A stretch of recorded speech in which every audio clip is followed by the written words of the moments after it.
The champagne tasted like copper.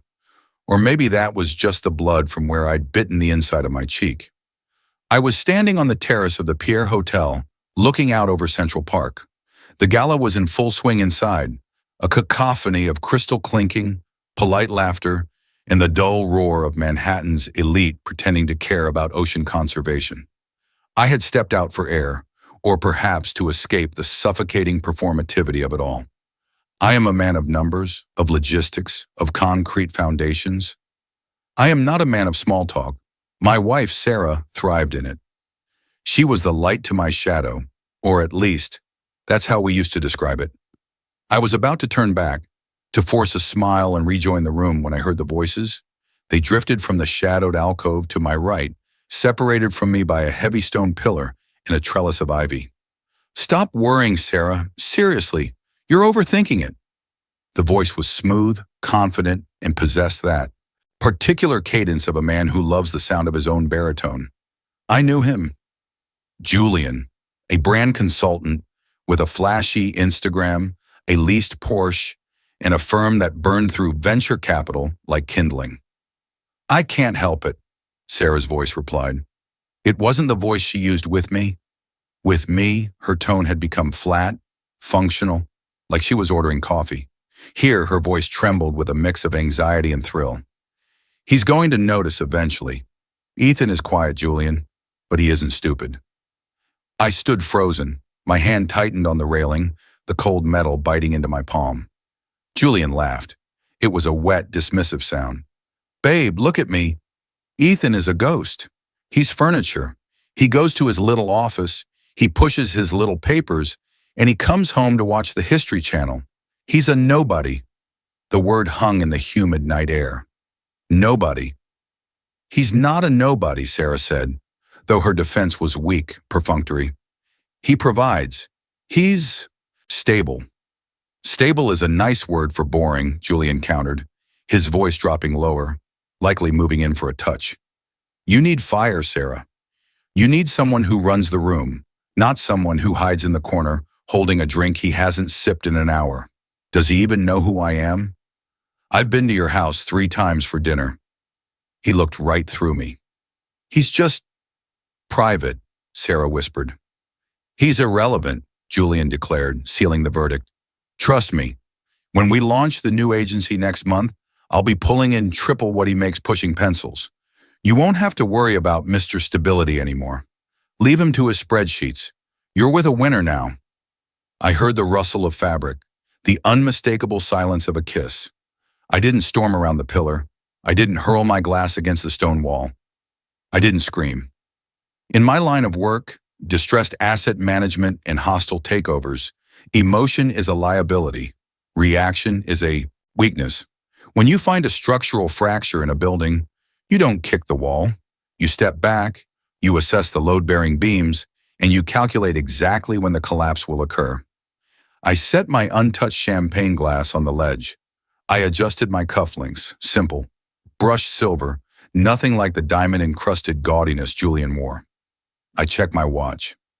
9:42 p.m. I turned and walked back into the ballroom. The warmth of the room hit me, carrying the scent of expensive perfume and roasted duck. I moved through the crowd with the practiced invisibility that Julian had mocked. He was right about one thing. I was a ghost. People nodded at me, but they looked for Sarah. I was the wallet, the escort, the husband of. I found a quiet corner and pulled out my phone. I didn't open my messages or my photos. I opened the secure terminal app connected to the servers of Vanguard Holdings. Most people in this room knew Vanguard as the massive, faceless conglomerate that owned half the logistics chains in the tri-state area. None of them knew I was the majority shareholder. None of them knew that my little office was the nerve center of an empire built on silence. I didn't put my name on buildings. I put my name on the checks that bought the buildings. I scrolled through the weekly acquisition targets. There it was. Obsidian Creative, Julian's firm. They were bleeding cash. They had over-leveraged their office space in Soho to look successful, and their client retention rate was plummeting. They were currently shopping for a buyout to avoid bankruptcy. I tapped the file. Status. Pending review. I looked up across the room. Sarah walked in from the terrace, her cheeks flushed, her eyes bright. A moment later, Julian entered from a different door, smoothing his velvet tuxedo jacket, looking like a man who owned the world. He caught my eye. He didn't look away. He offered me a small, pitying smirk, the kind a wolf gives a sheep before the slaughter. He raised his glass to me in a mock toast. Nobody, he had said. I looked back down at my phone. My thumb hovered over the Approve Due Diligence button. Julian thought he was stealing my wife. He didn't realize he was auditioning for a role he wasn't qualified to play. Sarah made her way to me, slipping her arm through mine. She smelled of mint and his cologne. "Ready to go?" she asked, her voice bright and fake. "It's getting a little dull in here." "In a minute," I said. My voice was calm, steady. "I just remembered I have some work to finish tonight." "Always work," she sighed, rolling her eyes playfully. "You work so hard for so little recognition, Ethan." "It's not about recognition, Sarah," I said, pocketing my phone. "It's about the signature." She frowned, confused. "What signature?" "The one at the bottom of the check," I said, looking her dead in the eyes. "That's the only part that matters." I didn't wait for her to understand. I guided her toward the exit, my hand gently pressing against the small of her back. The game had begun, and they didn't even know the board had been set. The morning sun hit the marble island of our kitchen with a violence that made my eyes ache. It was 6:30 a.m. The house was silent, save for the mechanical whir and hiss of the espresso machine. I watched the dark liquid stream into the white porcelain cup, the crema forming a perfect golden brown layer on top. Consistency, precision. These were the things I valued. These were the things that did not lie to you. I stood there in my robe, listening to the house settle. Upstairs, the shower was running. Sarah usually slept until 8 on Sundays, but today she was up early. Anticipation does that to a person. It rewires their circadian rhythms. I took a sip of the coffee. It was bitter, scalding. It helped center me. When Sarah finally came down, she was dressed in Lululemon leggings and a fitted tank top, her hair pulled back into a messy bun that I knew took her 20 minutes to perfect. She smelled of shower gel and that faint metallic scent of anxiety she tried to mask with expensive moisturizer. "Morning," she chirped, breezing past me to the refrigerator. She didn't make eye contact. That was the first tell. Before, she would have lingered, maybe rested a hand on my shoulder. Now her movements were efficient, designed to minimize proximity. "Morning," I replied, not looking up from the Wall Street Journal spread out on the counter. "You're up early." "Yoga workshop," she said, pulling out a bottle of alkaline water. "I told you about it, remember? It's an all-day thing in Tribeca." I turned a page of the newspaper. I hadn't forgotten because she hadn't told me. But more importantly, there was no yoga studio in Tribeca that opened at 7 a.m. on a Sunday for an all-day workshop. "Right," I said. "My mistake. Must have slipped my mind." She paused, the bottle halfway to her lips. She was scanning my tone for sarcasm, for any crack in the facade. Finding none, she relaxed. "You've just been so busy with work, Ethan. You tune things out." "I suppose I do." She moved to the other side of the island, creating a physical barrier between us. "What are your plans? Going to the office?" "I have some due diligence to review," I said. "Quiet day." "Good, that's good." She fidgeted with her car keys. "You know Julian? From the party last night? He mentioned he knows a great interior designer, since we were talking about redoing the master bath." The audacity of it almost made me smile. She was testing the waters, saying his name in this sacred space of ours to see if it triggered a reaction. She wanted to normalize him, to weave him into the fabric of our lives so that her betrayal felt less like a knife and more like a transition. "Julian," I repeated flatly. "The loud, one in the velvet jacket?" Sarah bristled. "He's charismatic, Ethan. Not everyone wants to blend into the wallpaper." "I suppose not," I said, folding the newspaper. "If you think he has good taste, go ahead. Get the number." A look of relief washed over her face, followed instantly by a flash of guilt. It was a fascinating, grotesque display of human psychology. She wanted my permission to interact with him so she could tell herself she wasn't hiding anything. "I'll be back around 5, she said, grabbing her bag. "Don't wait up for lunch. I won't. I watched her leave. I watched her walk to her car, checking her reflection in the driver's side window before getting in. She didn't look like a woman going to do yoga. She looked like a woman going to an audition. As soon as the garage door rumbled shut, the performance ended. My shoulders dropped an inch. The silence of the house changed from oppressive to tactical. I walked to my home office, a room Sarah rarely entered because she found it sterile. It was. It was a space of pure function, a mahogany desk, 3 monitors, and a secure server rack in the closet. I sat down and unlocked the system. The screen glowed with the familiar blue interface of Vanguard Holdings. I needed to know exactly who I was dealing with. Last night I knew Julian as a nuisance. Today I needed to know him as a specimen. I dialed a number on my secure line. It rang once. "Mr. Blackwood," a voice answered. Terse, gravelly. This was Miller, my head of corporate intelligence. He was a former forensic accountant for the FBI who found private sector work more lucrative and less bureaucratic. "I need a full workup," I said. "Target is Julian Vane, CEO of Obsidian Creative, personal and professional. Standard vet or deep dive?" "Deep dive. I want to know where he eats, who holds his debt, and what color his socks are. And Miller, I want to know who is really funding Obsidian. The books I saw last night show cash flow issues, but he's still spending." "Understood. Give me 2 hours." I hung up and pulled up the preliminary financials for Obsidian Creative again. Julian called me a nobody, a paper pusher. It was a common mistake. Men like Julian saw business as a series of handshakes and drinks. They thought power was visibility. They didn't understand that true power is infrastructure.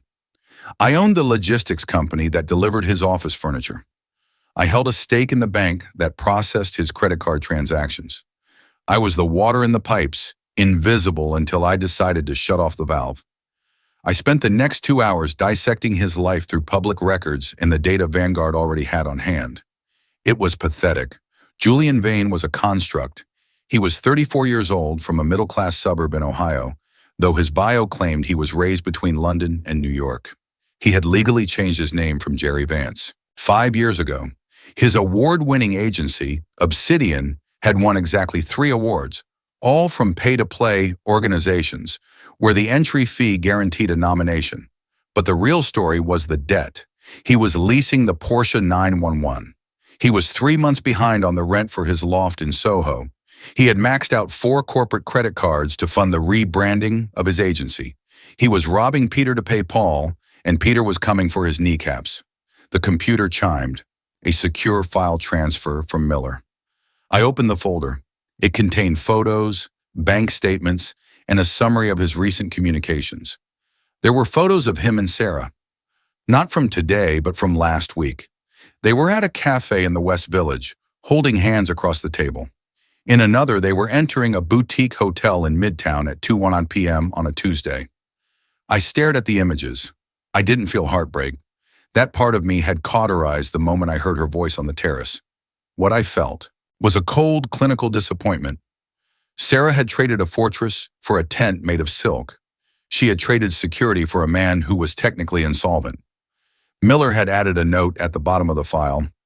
Target is currently negotiating a bridge loan with Tossing Capital to make payroll next month. If he doesn't get it, Obsidian folds in 30 days. I leaned back in my chair. Julian wasn't just a rival. He was a distressed asset, and distressed assets were my specialty. I picked up the phone again. "Miller," I said when he answered. "Sir, find out who the loan officer is at Tossing Capital handling the Obsidian file." "That's easy. It's a subsidiary of Frantic Holding. We have a contact there." "Good," I said. "Kill the loan." There was a pause on the other end. "Kill it, sir? That will bankrupt him immediately." "No," I corrected. "Don't kill it explicitly. Just delay it. Request more documentation. Lose a file. Make him sweat. I don't want him dead yet. I want him desperate. When a man is desperate, he makes mistakes. He stops looking at the fine print." "Understood. Anything else?" "Yes, prepare a purchase agreement for Obsidian Creative. Create a shell company. I don't want the name Vanguard or Blackwood anywhere near it. Call the shell company. Nemo Acquisitions?" "Nemo, sir."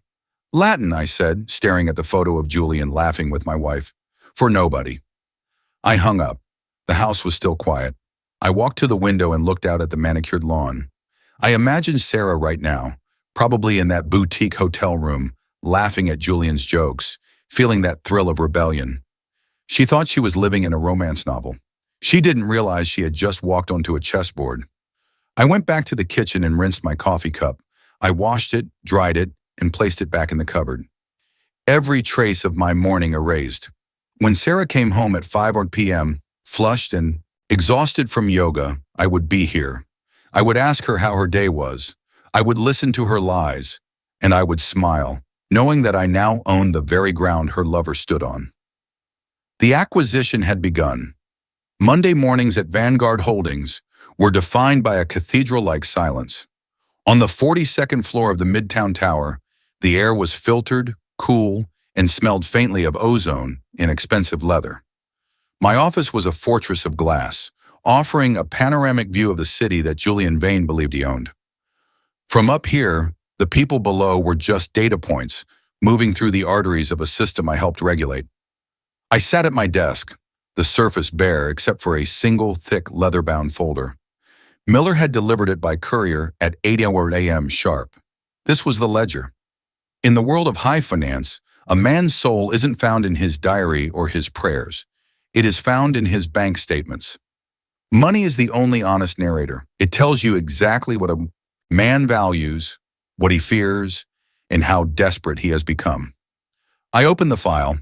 Part 2 had been the overview, the realization that Obsidian Creative was bleeding. Part 3 was the autopsy. I spent the first hour cross-referencing Julian's corporate expenditures with his personal calendar. It was a masterclass in mismanagement. Julian treated his company's operating capital like a personal piggy bank. There were leases on cars he didn't need, retainers for publicists who couldn't save him, and consulting fees paid to shell companies that likely circled back to his personal debts.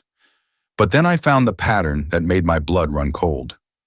Page 14, March 12th. Dinner at Per Se, $850, client entertainment. I checked my own calendar. March 12th was a Tuesday. Sarah had told me she was having a late strategy session with her charity board. Page 18, April 4th, hotel reservation. The Standard, Highline, $600. Location scouting, April 4th. Sarah had claimed she was visiting her mother in Connecticut. I traced the line items down the page with my finger.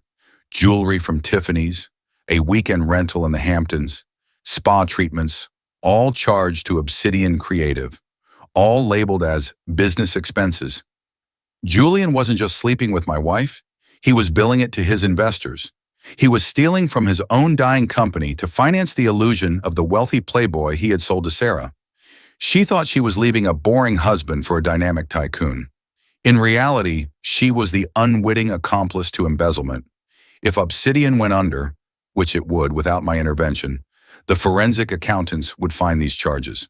Sarah's name wasn't on the receipts, but the dates aligned too perfectly. If the IRS got involved, the fallout would be catastrophic. I felt a strange, detached sense of protection. I wasn't just destroying Julian to punish him. I was destroying him to sequester the evidence. I needed to own the company, so I could bury the ledger.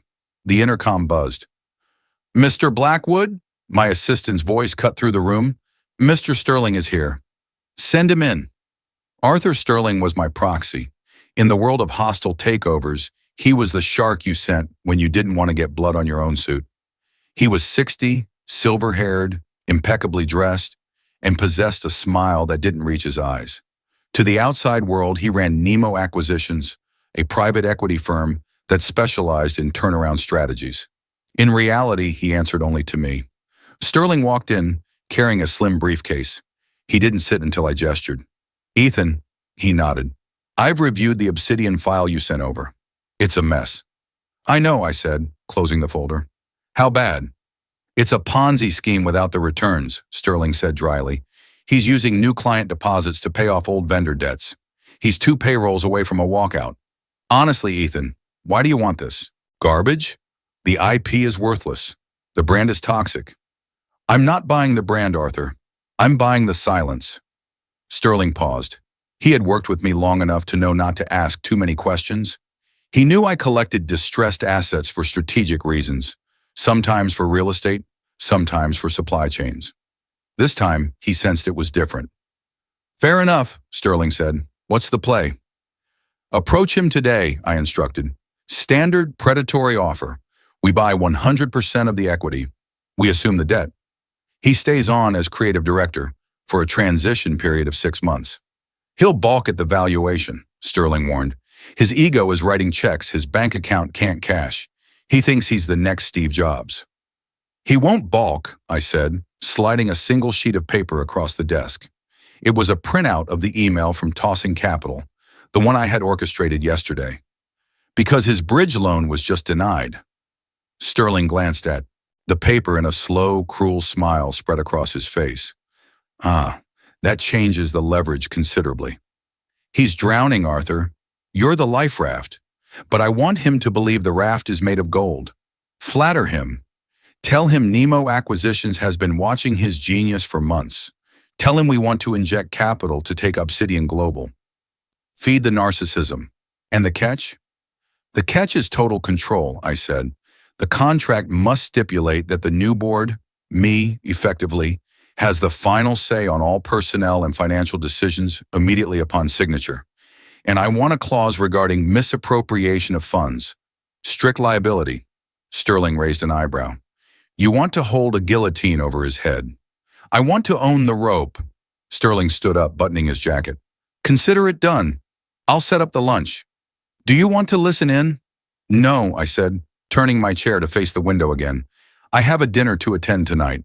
I want to see his face after he thinks he's won. Sterling left. The day passed in a blur of legitimate business. I authorized a shipping merger in the Pacific Northwest. I reviewed quarterly projections for a trucking fleet in Texas. I generated millions of dollars of value for my shareholders while sitting in a leather chair, silent and invisible. At 6:01 p.m., I went home. When I entered the house, the atmosphere was different than the morning. The tension had shifted. Sarah was in the kitchen chopping vegetables with a vigor that suggested nervous energy. There was a bottle of wine open, an expensive Cabernet that I had been saving for an anniversary. Hey, she said too loudly. She turned, wiping her hands on a towel. Her face was flushed, her eyes sparkling. You're home early. Standard time, I said, loosening my tie. You seem happy. I am, she said. She poured me a glass of wine, her hand shaking slightly. I have a good feeling about things. You? No. Is that so? Yeah, Julian. Remember I mentioned him? He called me. He said he has some huge news coming. Apparently some big investment firm is scouting his agency. He said they're going to take him global. I took the glass from her. The wine was dark, heavy. Global, I repeated. Sounds impressive. It is, she gushed, unable to contain her pride in him.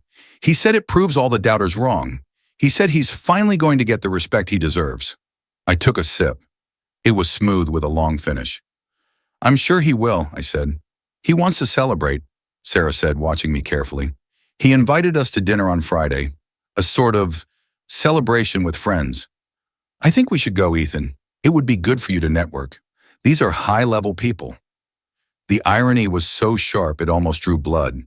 Julian wanted to celebrate selling his company to me, using my money, to pay for a dinner where he would insult me in front of my wife. Friday, I mused. I think I can make time. Really? Sarah looked surprised. She had expected me to decline. She wanted me to decline so she could go alone. Why not? I said, swirling the wine in the glass. If he's as successful as you say, I'd love to learn a thing or two from him. Sarah smiled, but there was a flicker of unease in her eyes. Perhaps she realized that the ghost was becoming a little too corporeal. Great, she said. I'll let him know. I walked past her, heading toward the stairs. My phone buzzed in my pocket. A text from Sterling. The fish has taken the bait. Meeting set for Thursday to sign the LOI. He thinks he charmed me. He has no idea. I looked at Sarah's back as she went back to chopping vegetables. She was humming a tune. She thought her future was brightening. She didn't know that the sun she was reaching for was just a heat lamp I had turned on, and I was holding the switch. Sarah, I called out from the bottom of the stairs. She turned. Yeah? Make sure he picks a nice restaurant, I said. I'm in the mood for something expensive. The dining room table was set with the precision of a surgical tray. Bone china, crystal stemware, and polished silver laid out on a runner of charcoal linen. Sarah had insisted on the good plates, the ones we hadn't used since her parents' 40th anniversary. She wanted everything to be perfect. She wanted to impress the man she was sleeping with. Inside the house paid for by the man she was betraying. I stood by the sideboard, decanting a 2015 Opus 1. The dark red liquid swirled into the glass vessel, aerating, breathing. I checked the label. It was a bottle Julian had recommended once, months ago in passing. Serving it tonight was a private joke, a breadcrumb that I knew neither of them would pick up. The doorbell rang at 7:15 p.m. I'll get it, Sarah called out from the living room. Her voice was too high, too eager. I stayed in the dining room for a moment, listening. I heard the heavy oak door open, followed by a chorus of greetings. There were 4 guests tonight, a couple from Sarah's tennis club, Mark and Lisa, who were harmless social climbers, and Julian. Welcome, come in, Sarah said. Sarah, you look stunning, Julian's voice drifted down the hall. New dress? Oh, this old thing? I've had it forever. She hadn't. It was a Saint Laurent cocktail dress she bought on Tuesday, using the supplemental credit card I paid off every month. I adjusted my cuffs, smoothed my tie, and walked out to play my part. When I entered the foyer, Julian was holding court. He was wearing a midnight blue suit that was cut a little too tight, the top button of his shirt undone to show a flash of chest. He looked like a man who had just won the lottery. In a way, he thought he had. Ethan, Julian exclaimed when he saw me, stepping forward with a wide, predatory grin. He extended a hand. Good to see you, man. Long time. I took his hand. His grip was firm, performative. He squeezed a little too hard, a subtle assertion of dominance. Julian, I said, my voice level. I heard congratulations are in order. He beamed, releasing my hand to clap me on the shoulder. Word travels fast. Yeah, it's been a crazy week. Big things on the horizon. Huge. We're so proud of him, Sarah added, beaming at him with a look that was nakedly adoring. She quickly caught herself and turned to Mark and Lisa. Julian is taking his agency global. He just secured a massive partnership. Incredible, Mark said, shaking his head. In this economy, that's impressive. You have to know how to navigate the currents, Julian said, winking. While everyone else is playing checkers, you have to play chess. I smiled politely. I'll remember that, I said. Can I get anyone a drink? The next 2 hours were a masterclass in endurance. I moved, through my own home like a ghost, filling glasses, passing hors d'oeuvres, and fading into the background while Julian consumed all the oxygen in the room. We sat down for dinner at 8. Sarah had ordered catering from a high-end fusion restaurant, another expense I would see on the statement later. She seated Julian to her right. I was at the head of the table, exiled by distance but commanding the view. So tell us about the deal, Lisa asked, leaning over her risotto. Who's the buyer? Julian took a long, slow sip of his wine, savoring the spotlight. Private equity firm, Nemo Acquisitions. Very exclusive, very under the radar. They represent old money, European families, industrial titans. They saw what I was doing with Obsidian and realized they needed that kind of visionary energy. I cut into my steak. Nemo. Nobody. And they're letting you keep full control? I asked, not looking up from my plate. Julian bristled slightly at the interruption. Creative control? Absolutely. That was non-negotiable. I told their rep, a guy named Sterling, you're buying the pilot, not just the plane. If they want Obsidian, they get Julian Vane. Sterling, I repeated, chewing slowly. Arthur Sterling? Julian froze. His fork hovered halfway to his mouth. You know him? I've heard the name, I lied smoothly. He has a reputation in the city. They say he's a distinctive negotiator. He's a shark, Julian laughed, recovering his composure. But sharks respect other sharks. We sat down, hashed it out, and honestly, I think he was intimidated. He realized I wasn't some desperate startup kid he could bully.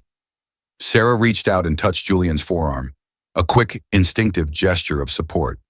Julian is amazing in meetings. You should see him. I watched her hand on his sleeve. The heat of their affair radiated across the table. It wasn't just physical, it was the shared complicity of their secret. They were laughing at me in plain sight. Look at the boring husband, their eyes said. He has no idea he's funding the man who satisfies his wife. And the financials? I asked, refilling Lisa's glass. The due diligence must have been rigorous. Julian waved a hand dismissively. Standard paperwork, boring stuff. That's for the accountants to worry about. I focus on the big picture. Vision, branding, market penetration. That's where the value is. The numbers always work themselves out if the story's good enough. Is that so? I asked. I've always found that the numbers are the story. If the ledger doesn't balance, the vision is just a hallucination. The table went quiet for a beat. Sarah shot me a warning look. Don't ruin this, her eyes screamed. Ethan is very literal, Sarah explained to the group with a tight smile. He works in logistics, boxes and shipping containers. It's very black and white. Hey, we need guys like Ethan, Julian said, offering me a condescending smile. Someone has to keep the trains running on time while the rest of us build the future, right? The table laughed. I laughed with them. It was a dry, hollow sound. To the future, I said, raising my glass. To the future, everyone chimed in. As the dinner wound down, the conversation shifted to summer plans. Mark and Lisa were going to Italy. Julian mentioned he was looking at a penthouse in Tribeca, closer to the new office. You should come see it once I close, Julian said to Sarah, ignoring me entirely. It has a terrace that looks right out over the Hudson. Perfect for parties. I'd love that, Sarah said softly. I stood up. Who wants coffee? I'll help you, Sarah said, jumping up too quickly. She needed a break from the performance, or maybe she wanted to scold me for my earlier comment about numbers. We walked into the kitchen. The swinging door swung shut, muffling the laughter from the dining room. Sarah turned away, her face tight. Can you please try to be a little more engaging? Julian is our guest. You're acting like you're conducting an audit. I'm just interested in his business, Sarah. It sounds fascinating. He's successful, Ethan. I know that threatens you. I placed a pod in the coffee machine. The hiss of steam filled the silence. Success is a heavy burden, I said quietly. It requires maintenance. It requires honesty. She looked at me sharply. What is that supposed to mean? Nothing, I said, handing her a tray of sugar and creamer. Just an observation. Julian seems very confident. I hope he read the contract carefully. Sometimes the devil is in the details. He has lawyers, Ethan. He doesn't need your advice. She snatched the tray from my hand and marched back out to the dining room. I stood there for a moment, gripping the edge of the granite counter. The urge to walk out there and shatter his world was overwhelming. I could do it.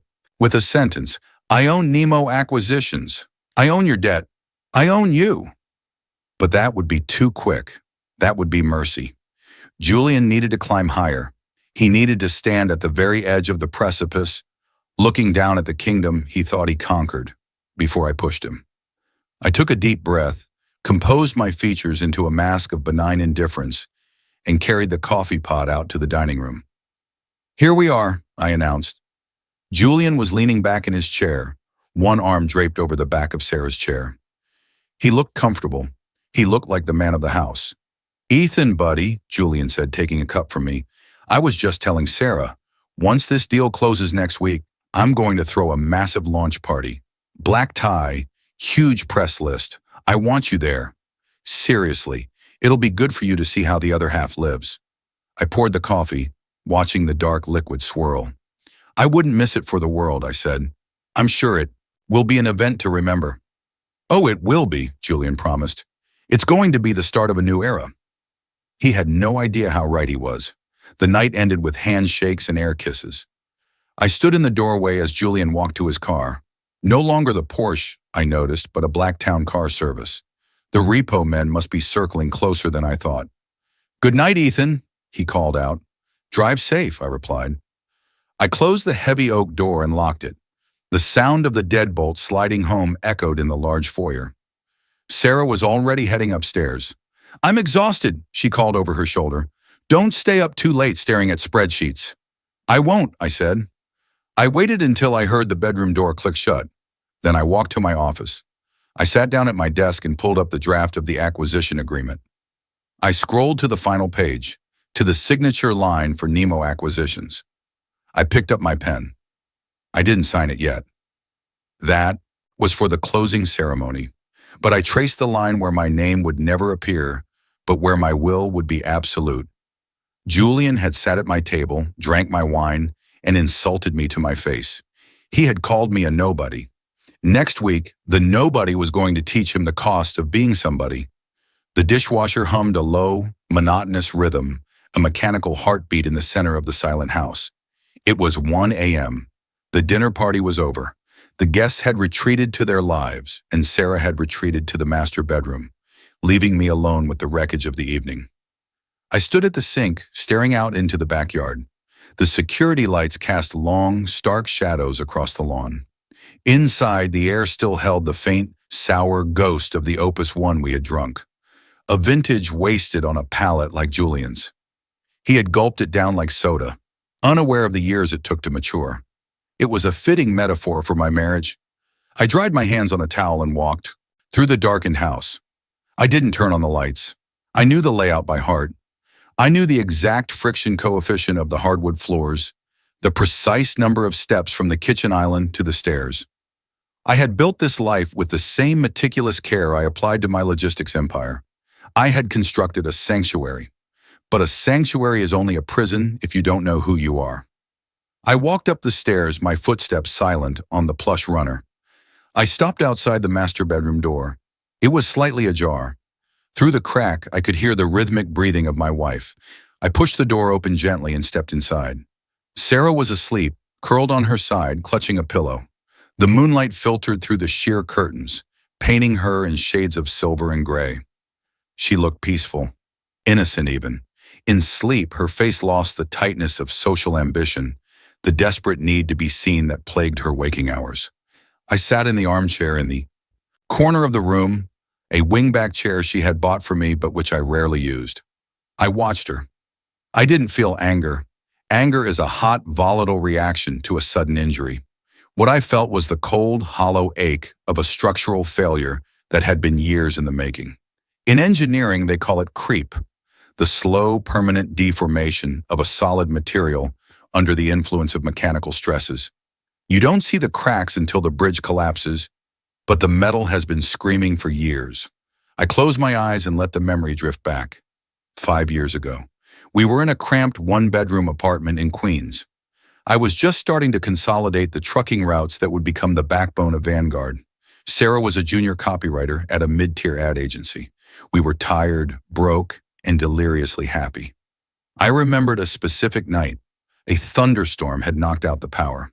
We sat on the floor by candlelight, eating takeout noodles. "You're so calm," she had whispered, tracing the line of my jaw. "Everything is falling apart. The power is out. I'm freaking out about my presentation tomorrow. And you're just here. You're like a mountain, Ethan. You ground me." "I'm not going anywhere," and I had promised her. "I need that," she said, her eyes wide and sincere. "I need someone who doesn't blow away in the wind. I'm so tired of the noise, Ethan. I just want quiet. I just want us."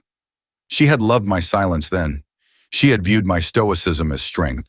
My lack of desire for the spotlight was a relief to her, a refuge from a world that demanded constant performance. But people change, or perhaps they just reveal their true architecture.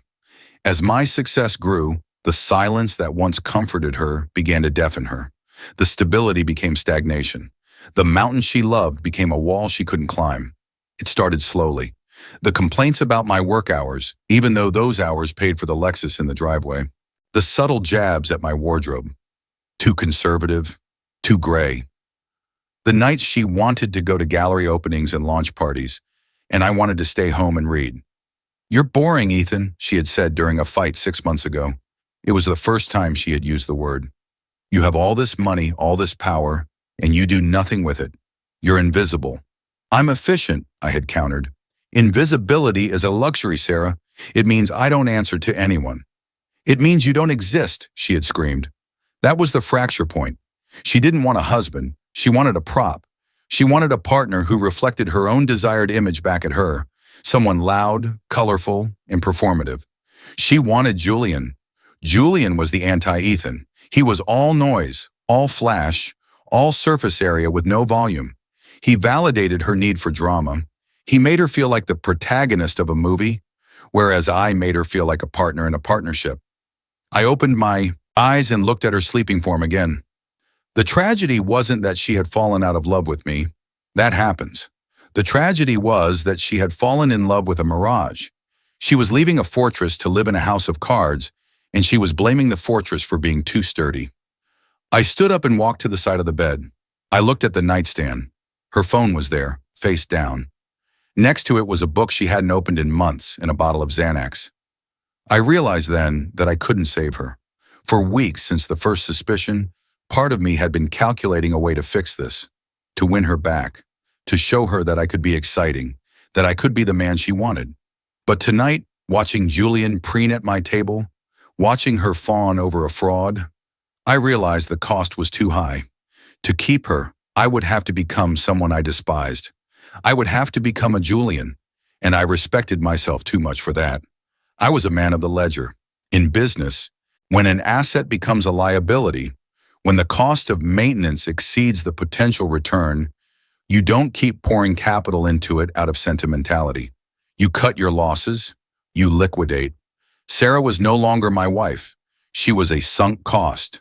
The realization brought a strange, icy peace. The emotional turmoil that had been churning in my gut for days settled into a hard, crystalline resolve. I wasn't doing this to win her back anymore.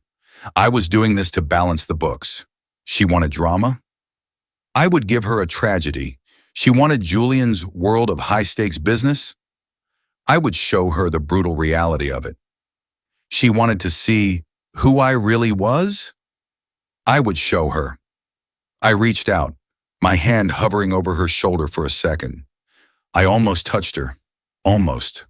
It was a goodbye, though she didn't know it. I pulled my hand back. I turned and walked out of the bedroom, closing the door softly behind me. I went back downstairs to my office. The blue glow of the yellow monitors greeted me like an old friend. I sat down and woke the system. I pulled up the acquisition file for Obsidian Creative. There was one more document I needed to prepare, not for the business, but for the aftermath. I opened a new document. I typed the header, Separation Agreement. I didn't fill in the details yet. I just saved the file as Phase 2. I looked at the time. 2 a.m. In 4 days, the acquisition would be official. In 5 days, Julian would be my employee. In 6 days, Sarah would realize that the ground she stood on, the ground she despised, was the only thing keeping her from falling into the abyss. I turned off the monitors. The room plunged into darkness. I sat there for a long time, listening to the silence. It didn't feel lonely anymore. It felt like a weapon. I was ready. Tuesday arrived with the grim inevitability of a court summons. The sky over Manhattan was a slate of impenetrable gray, pressing down on the skyscrapers, like a heavy lid. It was the kind of weather that made the city feel small, contained, and claustrophobic. I was in the war room on the 45th floor of Vanguard Holdings. This was a secure environment, separate from my main office. A soundproofed chamber with walls of frosted glass and a single long table made of reclaimed polished concrete. Seated around me were 3 people. Miller, my head of intelligence, Eleanor Vance, my chief legal counsel, and the empty chair at the head of the table, reserved for the silent partner. Me. But today I sat at the side. Today the focus was on the speakerphone in the center of the table. "Status, Arthur," I said. My voice was low, barely vibrating the air. Arthur Sterling's voice crackled through the Polycom system. The connection was crystal clear, transmitting from the conference room of Obsidian Creative in Soho. "We are 5 minutes out from signature," Sterling reported. "Mr. Vane is just reviewing the indemnity clauses with his lawyer, or rather he's pretending to review them while checking his reflection in the glass partition." "Does he suspect anything?" Eleanor asked, her pen hovering over her legal pad. Not a whisper, Sterling replied, a hint of amusement in his tone. He's too busy counting the zeros in the buyout figure. He actually asked me if the wire transfer could be expedited so he could put a down payment on a boat this weekend. A boat, I repeated. The banality of his greed was almost disappointing. I had hoped for a worthier adversary. A 40-foot Sea Ray, Sterling clarified. He's calling it the Veni Vidi Vici. I looked at Miller. He didn't smile. We didn't deal in irony here. We dealt in leverage. Stick to the script, Arthur, I instructed. Ensure the key man clause is highlighted. I want him to feel secure. I want him to believe he is indispensable to the transition. Understood. He thinks Nemo Acquisitions is buying his genius, not his. Debt, I've stroked his ego sufficiently. He believes we're going to let him run this place like a personal fiefdom. Good, close it. I muted the line. The room fell silent. On the large monitor on the wall, a live feed of the wire transfer queue was displayed.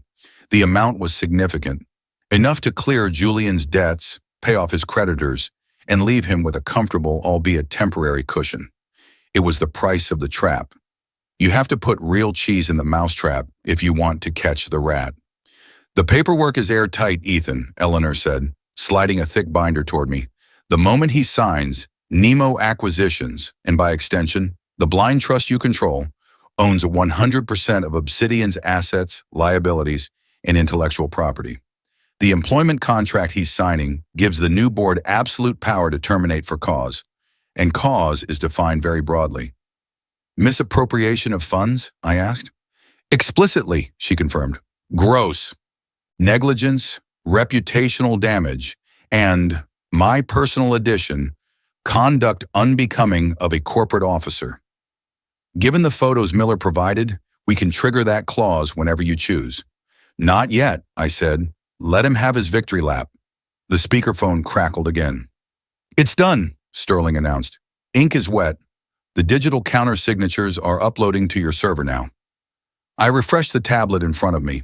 A PDF appeared. I opened it. There it was, Julian Vane. The signature was large, looping, and theatrical. The signature of a man who thought he was signing an autograph, not a surrender. Below it was Arthur Sterling's signature on behalf of Nemo Acquisitions. My name was nowhere. I was the ghost in the machine. Congratulations, Arthur, I said. Tell Mr. Vane welcome to the family. Tell him the new ownership is very hands-off regarding day-to-day creativity, but strict on financial reporting. He's already popping champagne, Sterling said. He wants to know when he can meet the big boss behind Nemo. Tell him the chairman values privacy, I said, my eyes cold. Tell him the chairman will make himself known at the appropriate time. Will do. Sterling out. The line went dead. I stood up. The tension that had held my body rigid for the last hour released, replaced by a heavy, grim satisfaction. The acquisition was complete. I now owned the man who was sleeping with my wife. Every coffee he bought, every client he pitched, every breath he took in that office was now on my dime. Miller, I said, buttoning my jacket, initiate the audit. I want a forensic team in Obsidian server tonight. Remote access only. Don't alert their IT. I want every email, every receipt, every deleted message recovered and cataloged. Already running, sir. Eleanor, file the ownership transfer with the state. Keep the beneficiary redacted under the LLC laws. Of course. I walked out of the war room. The corridor was quiet. I checked my watch. It was 11:30 a.m. I went back to my main office and stood by the window. I looked south toward Soho. Somewhere down there, in a loft with exposed brick and trendy furniture, Julian was likely toasting Sarah. They were probably laughing about me right now. Poor Ethan, stuck in his tower, while we conquer the world. My phone buzzed. It was a text from Sarah. OMG! Julian just called. The deal went through. He's rich, Ethan. He's actually rich. We're going out to celebrate tonight. Don't wait up. The text was a masterpiece of cruelty disguised as excitement. We are going out. He is rich. There was no us in her message. She was cheering for the opposing team, unaware that the stadium belonged to me. I didn't reply. I sat down at my desk and pulled up the Phase 2 document, the separation agreement. I added a new appendix, asset list. Under it, I typed Obsidian Creative, LLC. It was a strange feeling, holding the detonator in your hand. Most people think revenge is a crime of passion. They imagine shouting matches, thrown vases, slashed tires. They don't understand that true revenge is administrative. It is legal. It is structural. It is the slow, methodical dismantling of a person's reality until they have nowhere left to stand. I worked through lunch. I worked through the afternoon. I reviewed shipping manifests from Shanghai and labor disputes in Chicago. I compartmentalized. At 6 p.m., I left the office. The drive home was smooth. The city lights were blurring past in streaks of gold and red. When I pulled into the driveway, the house was dark. Sarah was out celebrating. I entered the quiet foyer. The silence of the house was different tonight. It wasn't empty, it was waiting. I went to the kitchen and made a simple sandwich. I ate it standing up over the sink. I wasn't hungry, but the machine needed fuel. Then I went to the living room and turned on the television. I didn't watch it. I just let the noise fill the space. At 11:45 p.m., I heard the car pull up. A door slammed. Laughter, loud, uninhibited, drunken laughter, echoed from the front porch. The door opened and Sarah stumbled in. She was wearing the cocktail dress from the other night. She looked disheveled, happy, and reckless. "Ethan!" she cried when she saw me sitting on the sofa. She kicked off her heels. "You're still up. You are such a grandpa." She swayed slightly, bracing herself against the wall. "I fell asleep reading," I lied, closing my book. "You seem festive." "Festive? I'm ecstatic." She spun around, arms wide. "Julian did it. He actually did it. He sold his company for millions. Millions, Ethan. He showed me the wire transfer on his phone. It was so many zeros." "That's wonderful for him," I said. She walked over to the sofa and flopped down next to me. She smelled of champagne and Julian's cologne, that musky, expensive scent I was beginning to associate with treachery. "He's going to buy a boat," she giggled. "Can you imagine? A boat. A boat sounds nice." She looked at me, her eyes struggling to focus. Suddenly, her expression shifted from joy to pity. She reached out and patted my knee. "You know, Ethan, you could learn something from him. He takes risks. He grabs life by the throat. You play it so safe. You're always so careful. Care is what keeps the roof over your head, Sarah." I know," she dismissed, waving a hand. "But isn't it boring? Don't you ever want to just explode? To do something crazy? To be someone else?" I looked at her. I looked at the woman I had vowed to protect. "I am exactly who I need to be," I said softly. "Well," she yawned, standing up unsteadily. "I'm going to bed. Julian wants to take us, to the Hamptons next weekend on the new boat, if he buys it in time." "I might have to work next weekend," I said. "Of course you do," she sighed. "You always do. That's why you're you. And that's why Julian is Julian." She headed for the stairs. "Night, Ethan. Try not to dream about spreadsheets." I watched her go. She thought Julian was the king of the world tonight. She thought she had bet on the winning horse. She didn't know that the horse had just been sold to the knacker's yard. I turned off the TV. I picked up my phone and sent one text message to Arthur Sterling. "The transition begins tomorrow. Call the all-hands meeting for Friday. Mandatory attendance." I walked up the stairs, past the bedroom where my wife was dreaming of another man, and went into the guest room. I locked the door. Tonight I would sleep well. The pieces were all in place. The acquisition was closed. The trap was armed. All that was left was to pull the trigger. Wednesday night settled over the house like a damp woolen blanket. The air was heavy, charged with the static of unspoken words. I sat in the living room, a single lamp illuminating the book in my lap, a biography of Rockefeller I had read 3 times. I wasn't reading it now. I was waiting. I knew the schedule. Julian's wire transfer had cleared yesterday. He was feeling invincible. He had likely spent the afternoon whispering promises into Sarah's ear, promises of penthouses, travel, and a life unburdened by a boring husband. The safety net was in place, or so she thought. It was time for her to cut the rope. Sarah walked into the room at 8:15 p.m. She wasn't wearing her usual loungewear. She was dressed in jeans and a silk blouse, her hair brushed, her makeup fresh. She looked like she was prepared for a meeting. In a way, she was. She didn't sit on the sofa next to me. She sat in the armchair opposite, creating a formal distance between us. She clasped her hands in her lap, her knuckles white. "Ethan," she began, her voice steady but thin. "We need to talk." I closed the book and placed it on the side table. I took off my reading glasses, folded them, and set them on top of the cover. "I'm listening," I said. She took a deep breath, steeling herself. I could see the rehearsal in her eyes. She had practiced this speech. She had probably recited it to Julian in the car or in bed, refining the narrative until she was the victim of my mediocrity rather than the perpetrator of betrayal. "I've been doing a lot of thinking lately," she said, avoiding my eyes, "about us, about where we're going. And I don't think we're on the same path anymore." I remained silent. I didn't lean forward. I didn't frown. I just watched her.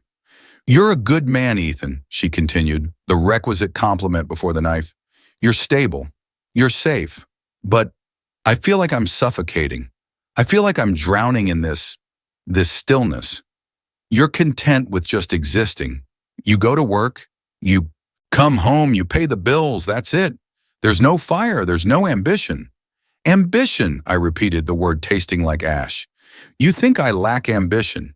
"Yes," she exclaimed, latching on to the point with relief. "Look at our life. It's comfortable, sure, but it's small. You have all this potential, but you refuse to take risks. You refuse to grow. I look at other people who are building empires, who are changing the world, and I realize that's what I want. I want to be part of something big. I want a partner who wants to conquer the world, not just live in it." She was talking about Julian. She was quoting him, almost verbatim. Building empires, changing the world. It was pathetic how easily his slogans had become her philosophy. "So," I said, keeping my voice neutral, "you want to leave?" She flinched at the directness. She wanted a negotiation, a dramatic scene where I pleaded and she got to explain her complex emotional state. She didn't want the bottom line so quickly. I think we need a separation," she said. "I need space to find myself, to figure out what I really want without your shadow over me." She reached into her bag, which was sitting on the floor, and pulled out a manila envelope. "I saw a lawyer today," she confessed, her voice dropping to a whisper, "just to understand my options. These are just preliminary separation papers. It outlines a trial period. Division of assets remains as is for now, but we live apart. I think it's fair." She placed the envelope on the coffee table between us. It sat there like a physical accusation. I looked at the envelope. Then I looked at her. She was waiting for the explosion. She was waiting for me to ask, "Is there someone else?" So she could lie and say, "No, this is about me." She was waiting for me to beg her to stay, to promise to be more exciting, to buy her things, to change. In her mind, I was the obstacle holding her back from a glorious future. She had no idea that I was the only thing preventing her from free-falling into oblivion. I stood up. Sarah tensed, leaning back in her chair, perhaps expecting violence or a shout. I walked over to my desk in the corner of the room. I opened the top drawer and pulled out a pen, a Mont Blanc fountain pen with black ink. I walked back to the coffee table. I picked up the envelope, slid the documents out, and placed them on the table. I didn't read them. I didn't scan the clauses. I uncapped the pen. "Ethan," Sarah said, confusion creeping into her voice, "what are you doing? You should probably read them. You should get your own lawyer." "I don't need a lawyer to know when a contract is void, Sarah," I said. I bent down and signed my name on the bottom of the last page. The nib scratched loudly against the paper in the silent room. Ethan Blackwood. A signature that moved millions of dollars now, dismissing a 10-year marriage with the same bureaucratic efficiency. I capped the pen and tossed the papers back toward her. "Done," I said. Sarah stared at the papers, then up at me. Her mouth opened slightly. This wasn't in the script. The boring husband was supposed to fight. He was supposed to be devastated.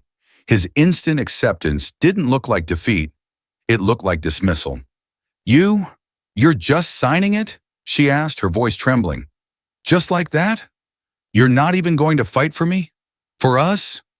You just told me you were suffocating, I said, sitting back down and picking up my book. You told me I lack the ambition to keep you. If you want to go find someone who conquers the world, Sarah, go. I won't stand in your way. But 10 years, Ethan. Doesn't that mean anything to you? She was angry now. My indifference hurt her more than my anger ever could. It suggested that she wasn't the prize she thought she was. It meant everything to me, I said, looking her dead in the eye. Until about 5 minutes ago. But in business, Sarah, when a partner wants out, you don't hold them hostage. You liquidate the partnership and move on. Business, she spat, standing up. That's all you are. A cold, unfeeling machine. That's exactly why I'm leaving. Julian is right about you. You're dead inside. Julian, I said. The name hung there. She froze. She hadn't meant to say it.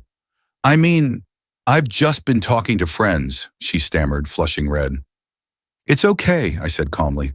I hope he gives you what you're looking for. I really do. She grabbed the papers, stuffing them back into the envelope with shaking hands.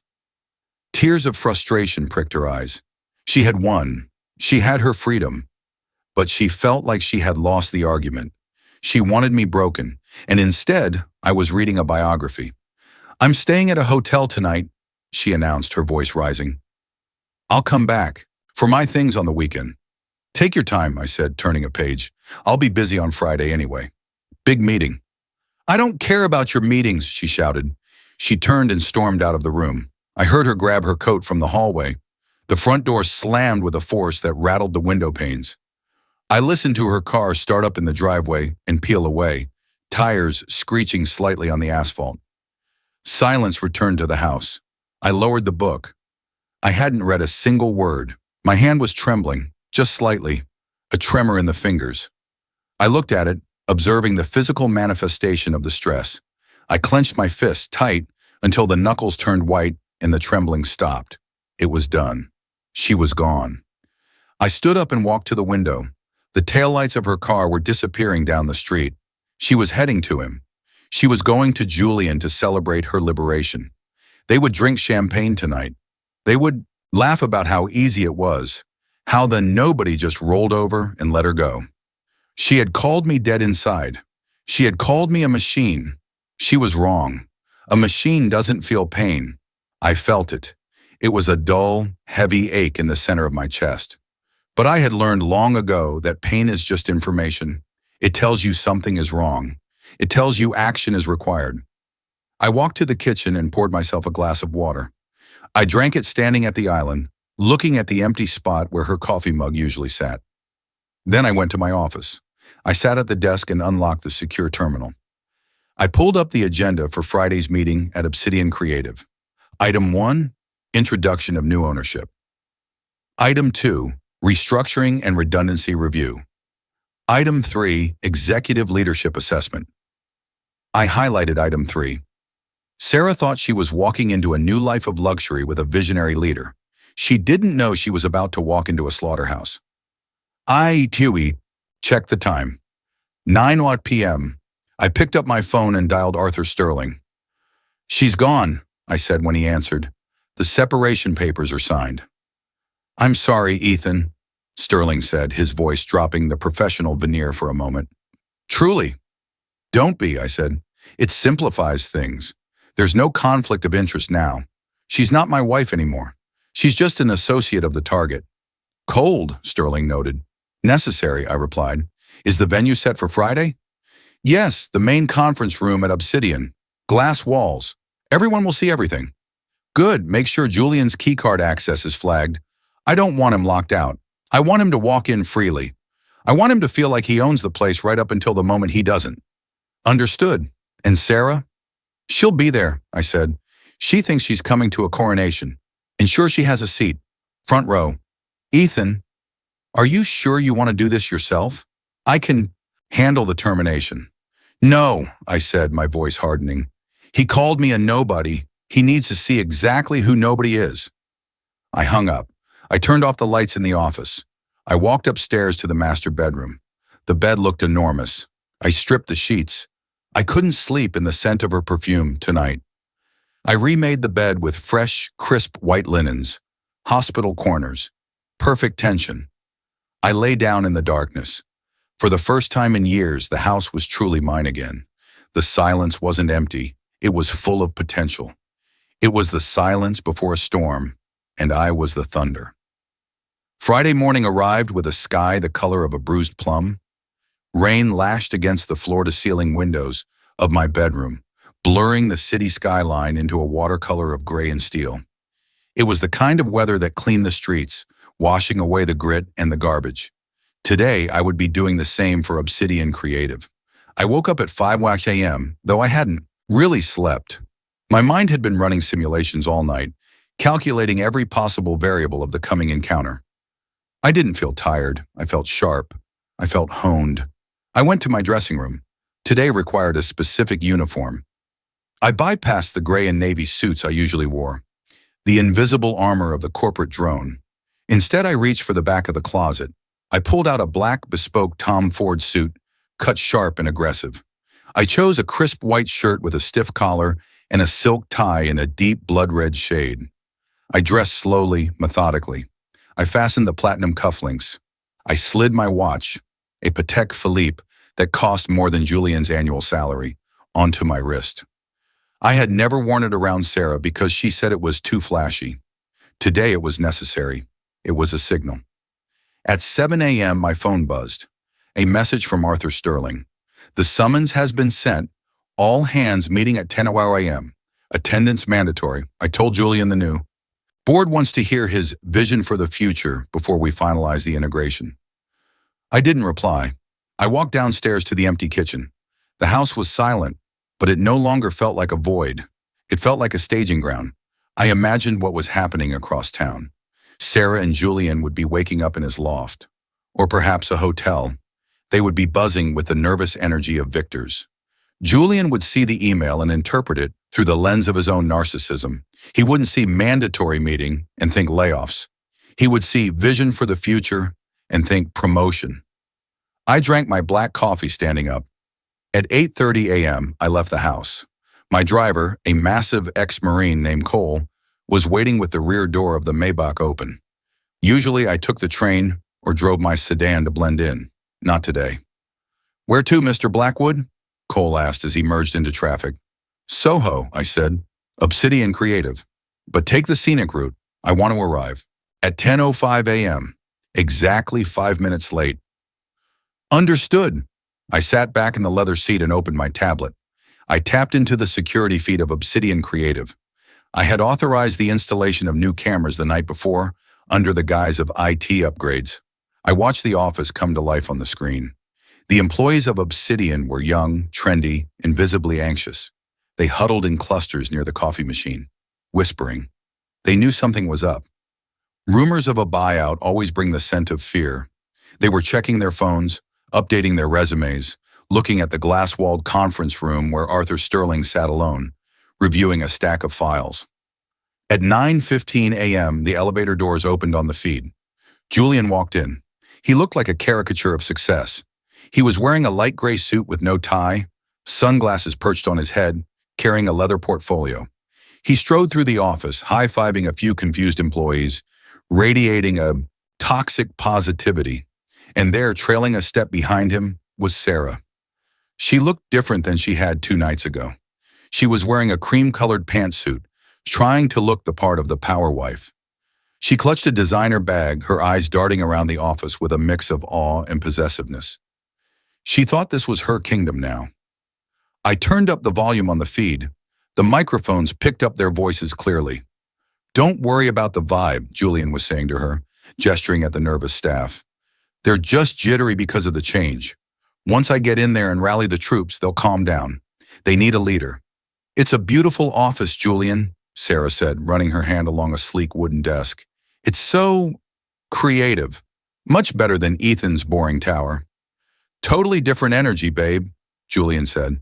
"This is where culture happens. That place? That's where dreams go to die." I watched as Julian approached the conference room. He tapped on the glass. Arthur Sterling looked up, didn't smile, and motioned for him to enter. Julian opened the door. "Arthur, good morning. Ready to rock and roll?" "Mr. Vane," Sterling said, his voice cool and detached. "Please take a seat. We have a few minutes before the rest of the staff assembles."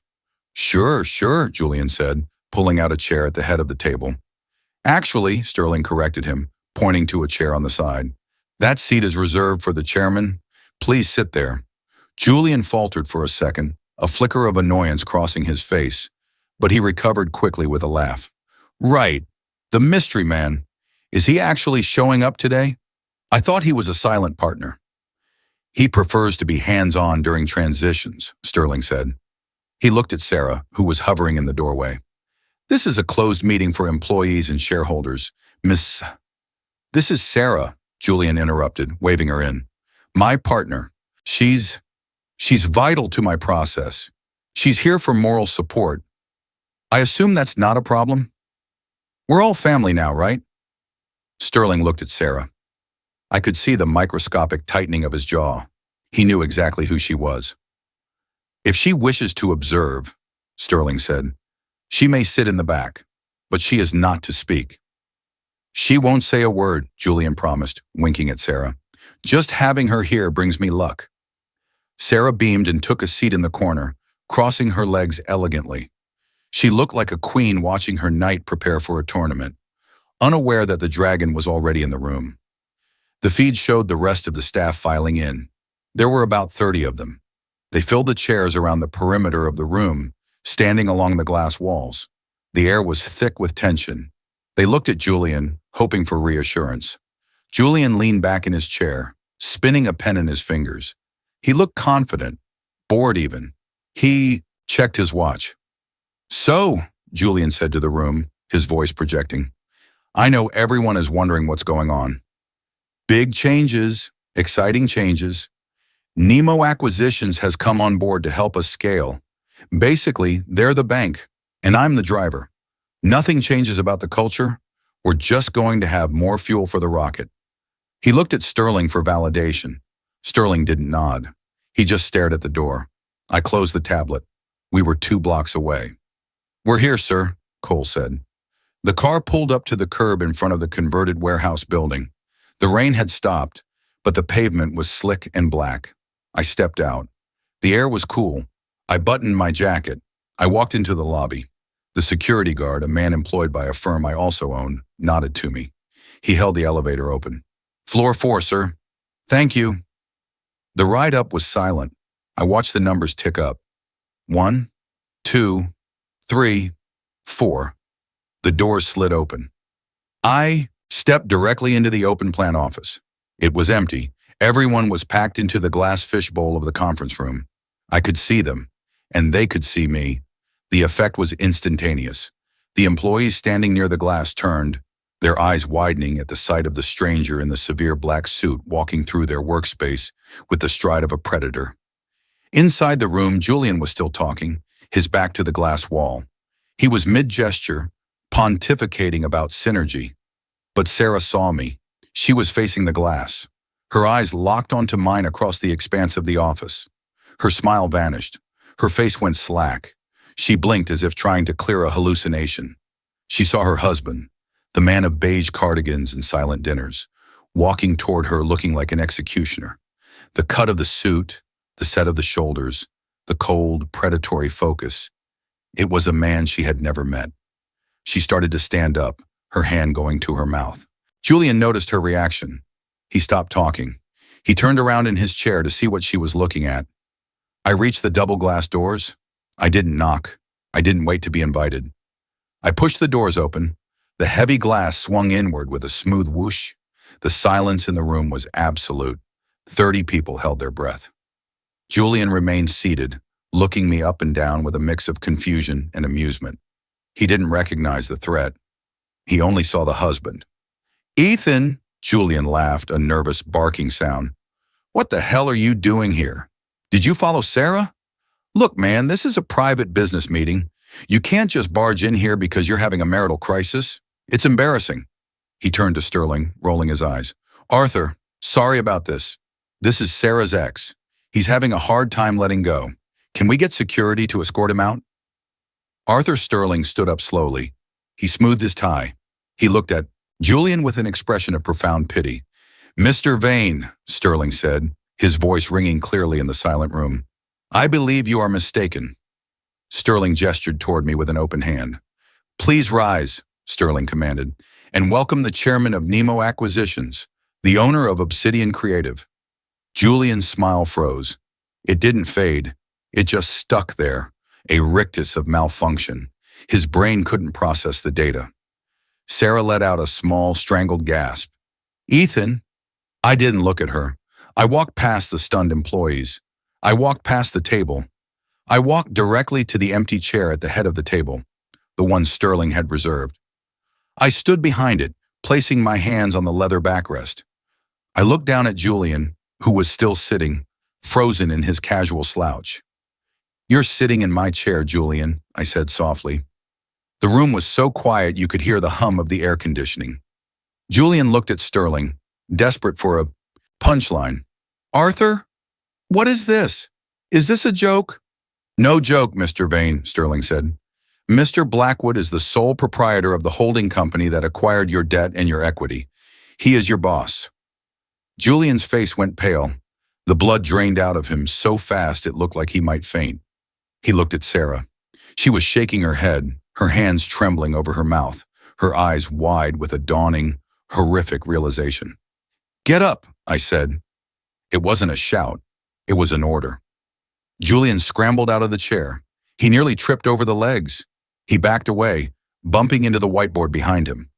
I walked around the chair and sat down. I adjusted my cuffs. I placed my hands on the table, interlaced my fingers, and looked out at the room of terrified faces. Then finally I looked at Sarah. Hello, Sarah, I said. I'm glad you could make it. I believe you wanted to see what ambition looks like. I turned my gaze to Julian, who was standing against the wall looking like a cornered animal. Shall we begin? I asked. I reviewed your pitch deck, Julian. It's full of pictures, but I'm afraid the numbers don't balance. So today, we're going to try something different. I reached into my inside pocket and pulled out the folder, the ledger. I dropped it on the table with a heavy thud. We're going to talk about theft, I said. The heavy thud of the ledger hitting the mahogany table echoed like a gunshot in the silent room. 30 pairs of eyes were fixed on the black binder. Then they shifted to me. I didn't speak immediately. I let the silence stretch.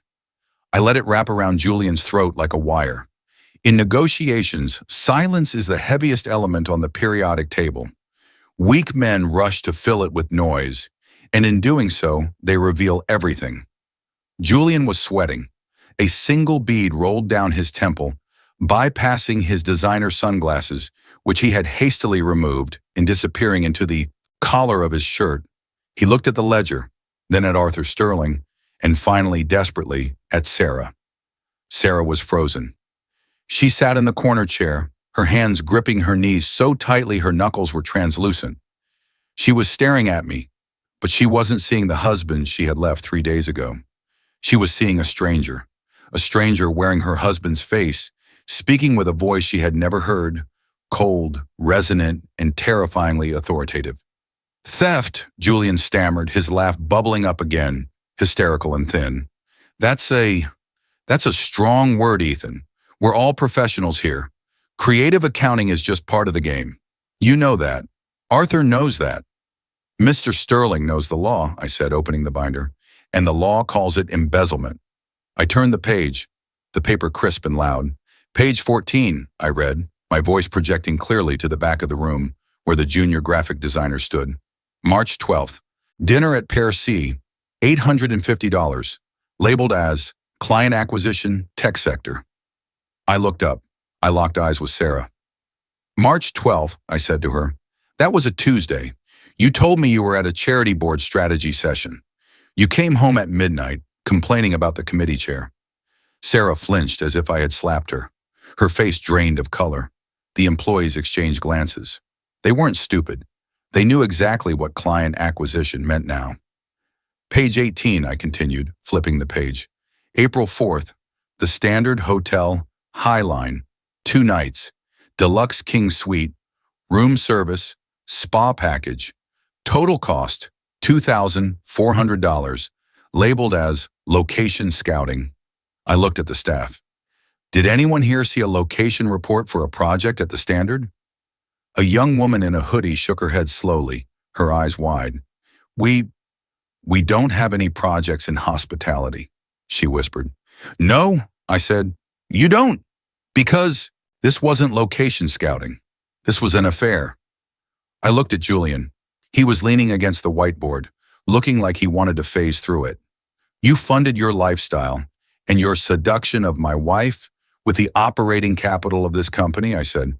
You stole from these people. You told them times were tough. You froze their salaries. You cut their benefits. And while they were working late to keep the lights on, you were ordering champagne on the company card. The atmosphere in the room shifted instantly. The fear the employees felt toward the new owner vanished, replaced by a visceral, burning hatred for Julian. They looked at him with disgust. He wasn't the cool, visionary boss anymore. He was a thief who had picked their pockets to impress a married woman. Now hold on, Julian shouted, pushing himself off the wall. This is a misunderstanding. I am the CEO. I have discretion over expenses. I built this brand. You can't just come in here and criminalize my process. I can, I said calmly, because I own the process now. I closed the ledger. But the money is secondary, I said. Money can be repaid, or in your case, worked off in a federal prison. What interests me more, Julian, is the conversation we had on Monday night. Julian blinked. Monday? The charity gala, I reminded him. The terrace, the pillar covered in ivy. His eyes widened.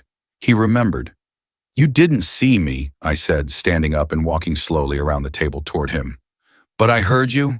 I heard you tell my wife not to worry. I heard you explain to her why she shouldn't feel guilty about betraying me. I stopped 2 feet in front of him. He was taller than me, but in that moment, he looked small. He shrank back, his bravado evaporating under the intensity of my gaze. You called me a ghost, I said softly. Julian swallowed hard. You said I was furniture, I continued. You said I'd go to my little office, push my little papers, and come home to watch the History Channel. I took a step closer. And then, I whispered, leaning in so only he and Sarah could hear the full weight of the venom, you called me a nobody. I turned to Sarah. She was crying now, silent tears streaming down her face, ruining her makeup. She looked from Julian, sweating, cowering, exposed as a fraud, to me. A nobody, I repeated to the room. It's an interesting word. It implies a lack of consequence, a lack of power. I reached into my jacket pocket and pulled out a folded document. It wasn't the separation papers. It was the deed of purchase, the final execution of the acquisition. I held it up. This is the signature that bought your debt, I said. This is the signature that owns the lease on this building. This is the signature that controls whether the police are called in 5 minutes or not. I pointed to the bottom of the page. My signature. Ethan Blackwood. You wanted to be somebody, Julian, I said.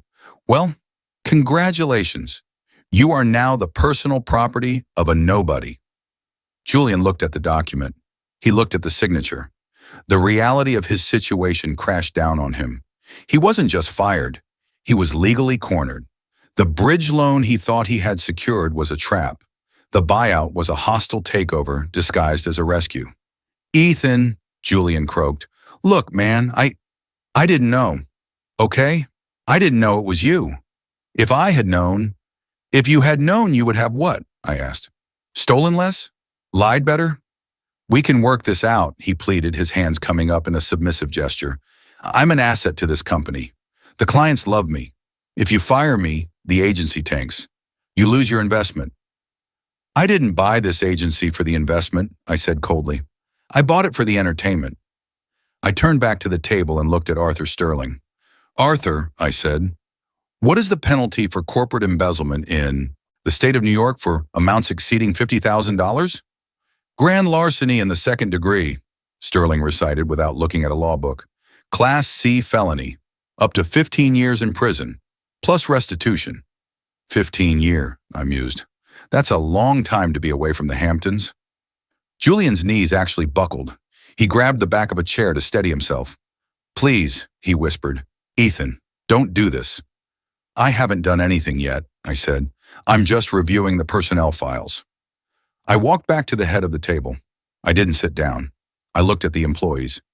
"Everyone except Mr. Vane and Ms. The guest," I said, nodding towards Sarah, refusing to use her last name because it was still mine, "is dismissed. Take the rest of the day off. Your jobs are safe. Payroll will be met on Monday. Go." The staff didn't need to be told twice. They filed out of the room quickly, casting backward glances at the carnage. They whispered as they went, the sound of judgment filling the air. When the glass doors swung shut, only 4 of us remained. Me, Sterling, Julian, and Sarah. The silence returned, but this time it was different. It wasn't the silence of anticipation. It was the silence of judgment. Sarah stood up slowly. Her legs were shaking. She walked over to Julian. I watched her. I wondered if she would stand by him. I wondered if her love was strong enough to survive the revelation that her prince was a pauper and a thief.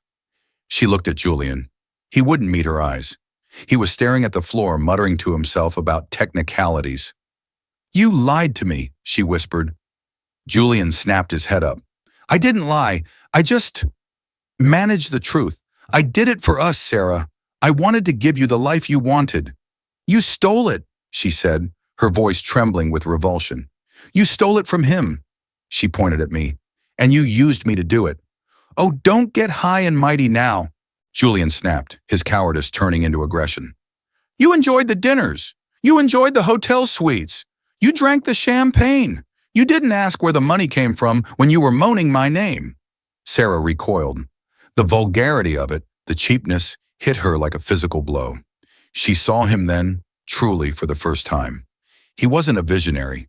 He was a grifter, a cheap, flashy grifter who had used her as a prop. She turned to me. Her eyes were filled with tears, but also with a dawning, terrible shame. "Ethan," she choked out. I raised a hand. "Don't." I looked at Julian. "The police are a phone call away," I said. "Mr. Sterling has the evidence packet ready for the district attorney. It's a slam-dunk case. You'll be indicted by Monday." Julian looked at Sterling, who tapped a thick manila envelope on the table. "Unless," I said. The word hung in the air. Unless. The lifeline. The bait. Julian's head snapped toward me. Desperation flooded his face. "Unless what? Anything. I'll do anything." "I have a problem, Julian," I said, sitting down in the leather chair, getting comfortable. "I have a company here that is structurally unsound. It needs a lot of work. Grunt work. Unpleasant work." I picked up a pen. "I'm willing to forgo the criminal charges," I said, "on one condition." "Name it," Julian said, breathless. "You work for me," I said. "Not as CEO, not as creative director. You work where I tell you to work. You do what I tell you to do, for minimum wage, until every cent you stole is repaid." Julian stared at me. "You want me to be an intern?" "Lower," I said. I slid a single piece of paper across the long table. It stopped right at the edge in front of him. "This is a new employment contract," I said. "It's for the position of junior assistant to the facilities manager. You'll be cleaning the office. You'll be fetching coffee for the people you used to boss around. You'll be the nobody." I uncapped the pen and held it out. "Sign it," I said, "or go to jail." Julian looked at the paper. He looked at Sarah. He looked at his reflection in the glass wall, a reflection that was fracturing before his eyes. He looked at the pen. I waited. The signature was the seal. The moment he took that pen, he wasn't just admitting defeat. He was acknowledging me as his master. And Sarah, she had to watch. She had to watch her king bend the knee to her nobody. "Well?" I asked. "I don't have all day. I have a business to run." The pen hovered in the space between us, a sleek cylinder of black resin and platinum. It was the same pen I had used to sign the separation papers, and now it was the instrument of Julian Vane's total capitulation. Julian stared at it. His breathing was shallow, rapid, the sound of a panic attack fighting for dominance over his survival instinct. He looked at the contract again. Junior assistant to the facilities manager. It was a sentence of social death. For a man whose entire identity was built on perception, on being the cool boss, the visionary, scrubbing toilets in the office he used to own was a fate worse than bankruptcy. But it was better than Rikers Island. I, I can't do this, Julian whispered, his voice cracking. Ethan, please, I have a reputation. I have clients who trust me. If they see me emptying trash cans, it will destroy me. You destroyed yourself, Julian, I said, my voice devoid of sympathy. You did that the moment you used my money to pay for your ego? Now you have a choice. It's binary. Prison, where you will be very popular, I'm sure. Or this. I tapped the paper. 15 years, Arthur Sterling reminded him from the side, checking his watch. The police precinct is 10 minutes away. I can have a squad car here before you finish your next sentence. Julian looked at Sarah. He was searching for a savior, an ally, someone to share the burden of his collapse. Sarah, he pleaded, reaching out a hand toward her. Talk to him, please. Tell him this is insane. We made a mistake, sure, but this is torture. Sarah took a step back. She was hugging herself, her arms wrapped tight around her torso, as if trying to hold her shattering reality together. She looked at the man she had risked everything for. She saw the sweat staining his armpits. She saw the terror in his eyes. She saw a coward. You told me you were fearless, she said, her voice hollow. You told me Ethan was weak because he wouldn't take risks. And now you're begging him? I'm not begging, Julian snapped, his fear briefly flaring into anger. I'm trying to survive. You don't understand, Sarah. You've never had to work for anything. You just moved from your daddy's house to Ethan's house. I built this. You stole this, I corrected him. Julian turned back to me. He realized that Sarah had no currency. Here, she was just another spectator to his ruin. He needed to appeal to the only person in the room who mattered. Ethan, he said, changing his tactic. He lowered his voice, trying to create a conspiratorial bond, man to man. Look, I know why you're doing this. It's about her, right? It's about the affair.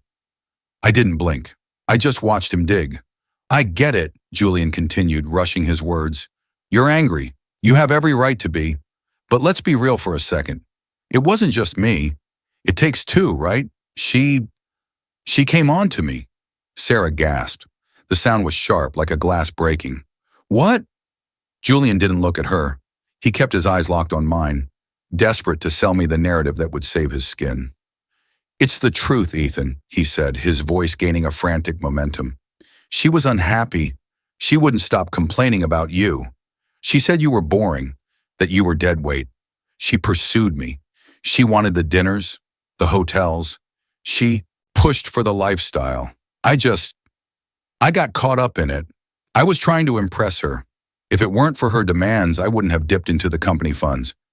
She made me do it. The silence that followed was heavy, suffocating. I looked at Sarah.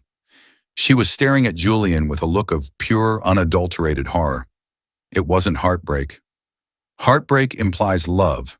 This was the look of someone realizing they had been sharing a bed with a monster.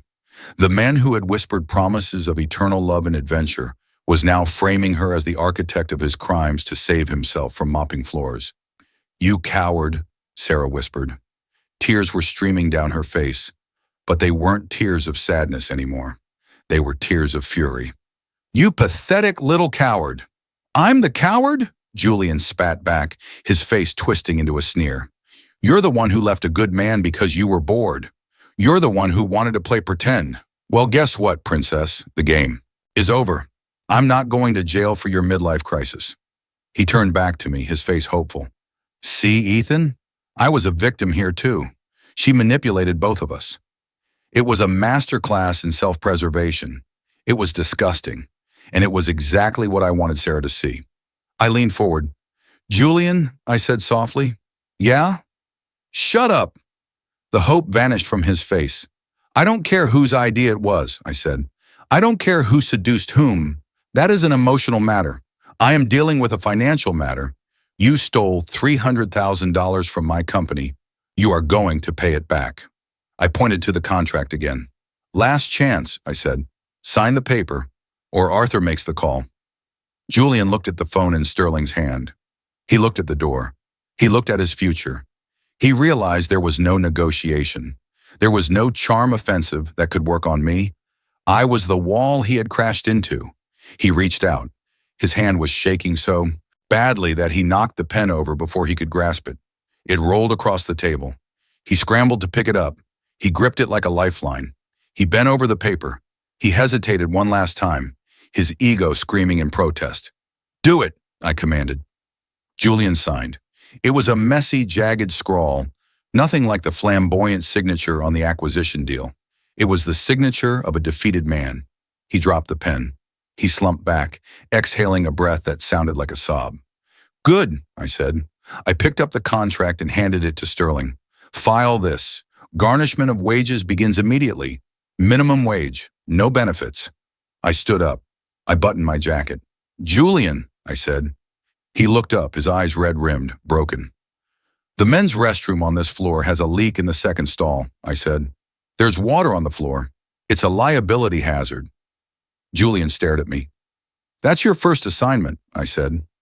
"There's a mop bucket in the supply closet down the hall. Get to it." "Now?" he whispered. "You're on the clock," I said. "And Julian, if I see a single spot, I'll fire you for cause and call the police. Do we understand each other?" He swallowed. He looked at Sarah one last time. She wouldn't look at him. She was staring at the wall, her face a mask of shock. "Yes," Julian said quietly. "I understand." "Yes, sir," I corrected him. He flinched. The final humiliation. He had to verbally acknowledge the hierarchy. He had to bow to the nobody. "Yes, sir," he croaked. He turned and walked out of the glass room. He walked with his head down, his shoulders slumped. He walked past the empty desks of the people he had stolen from. He disappeared down the hallway toward the supply closet. A moment later, I heard the squeak of a janitor's cartwheel. I stood there listening to the sound. It was the sound of justice. Then I turned to Sarah. She was the only one left. The room felt vast, empty. The rain was still beating against the glass, but the storm inside had passed. She stood there in her cream pantsuit, the outfit she had worn to celebrate her victory. Now it looked like a costume. She looked small. She looked lost. She slowly turned her head to face me. Her eyes were swollen. Her makeup was streaked. She looked at me, really looked at me, for the first time in years. She didn't see the boring logistics manager. She saw the man who had just dismantled a narcissist with a few sheets of paper and a terrifying amount of patience.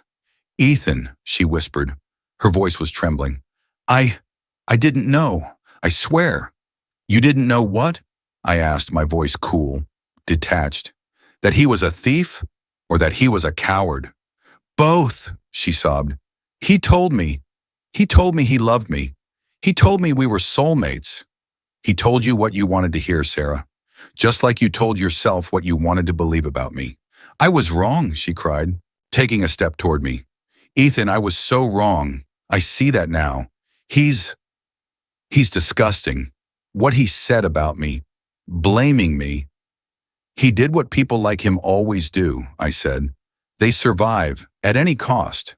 "I'm sorry," she wept, reaching out a hand as if to touch my arm. "Ethan, please, can we just go home? I want to go home. I want to forget this ever happened." I looked at her hand. I looked at the wedding ring she was still wearing, despite the separation papers. "Home?" I asked. "Yes," she pleaded, "our home. I'll make this right, I promise. I'll spend the rest of my life making it up to you. I love you, Ethan. I never stopped loving you. I was just lost." It would have been so easy to believe her, to step forward and wrap her in my arms, to be the savior, to accept her apology and go back to the way things were. But things could never go back. I had seen her look at him with adoration. I had heard her call me dead inside. I had watched her walk into this office expecting to rule over it with him. The woman standing in front of me wasn't my wife. She was a refugee from a failed coup. She wasn't coming back to me because she loved me. She was coming back because her other option was pushing a mop. "You're not lost, Sarah," I said. I stepped back out of her reach. "You're just unemployed." Her face crumbled. "What?" "You signed the separation papers, our I reminded her. You left the house. You chose your path. But, but that was before. That was before I knew. Ignorance is not an exemption clause, I said. You made a bet, Sarah. You bet on the flashy car and the loud voice. You bet against the quiet man. You lost. I turned to Arthur Sterling. Arthur, have security escort Ms. Blackwood off the premises. She is not an employee, and this is a secure facility. Ethan, she screamed, the desperation rising in her voice. You can't do this. I'm your wife. Not anymore, I said. I walked toward the door. Ethan, she wailed, collapsing into the chair Julian had vacated. Sobs racked her body. Please, don't leave me here. I have nowhere to go. I stopped at the glass doors. I didn't turn around. You have the hotel, I said. I believe you paid for it with the company card. Might as well use it. I pushed the doors open and walked out. I walked down the hallway. I passed the supply closet. Julian was there, filling a yellow bucket with water. He looked up as I passed. Fear flashed in his eyes. He quickly looked down and started scrubbing the floor with frantic intensity. I didn't stop. I walked to the elevator. I pressed the button. The doors opened. I stepped in. As the doors closed, I could still hear Sarah crying in the conference room. It was a mournful, lonely sound. But for the first time in a long time, the silence in my own head was perfect. The rain had stopped by the time the Maybach pulled away. From the curb, the city was glistening, scrubbed clean by the downpour, the streets reflecting the neon agitation of New York in puddles of oil and water. I sat in the back seat, watching the building recede into the distance. Obsidian creative. It was no longer a monument to Julian's vanity. It was just another asset in a portfolio, a line item that would now require monthly maintenance and janitorial oversight. My phone buzzed. It was Arthur Sterling. The target has begun his shift. The ex-wife is currently in the lobby refusing to leave. Security is handling it. Do you want updates? I looked at the screen. I typed a single word. No. I blocked the number. Not Arthur's. I blocked the updates. I didn't need to know if Sarah was screaming or begging. I didn't need to know if Julian was crying into his mop bucket. The mechanism was in motion. The machine was running. My involvement was no longer required. Home, sir? Cole asked, catching my eye in the rearview mirror. Yes, I said. Home. The drive to the suburbs was quiet. The silence in the car wasn't the heavy, suffocating silence of a failing marriage. It was the crisp, clean silence of a balanced equation. For the first time in months, my mind wasn't calculating variables of suspicion or managing the emotional volatility of a spouse who despised me. I thought about the word Julian had used, nobody. He had meant it as an insult. He had meant that I was a non-entity, a background character in the movie of his life. He didn't understand that to be a nobody is the ultimate power. To be invisible is to be invulnerable. While he was preening on stage, desperate for applause, I was in the lighting booth, controlling the switches. He wanted to be seen. I wanted to see. We pulled into the driveway. The house stood dark against the night sky. It was a large colonial structure, brick and ivy, the kind of house people buy to raise families, to host holidays, to grow. Old in. For the last year, it had felt like a mausoleum. I thanked Cole and stepped out. I unlocked the front door. The air inside was still. It smelled of lemon polish and the faint, lingering trace of Sarah's perfume, a floral scent that used to make me smile and now just smelled like deception. I walked into the foyer. I didn't take off my shoes.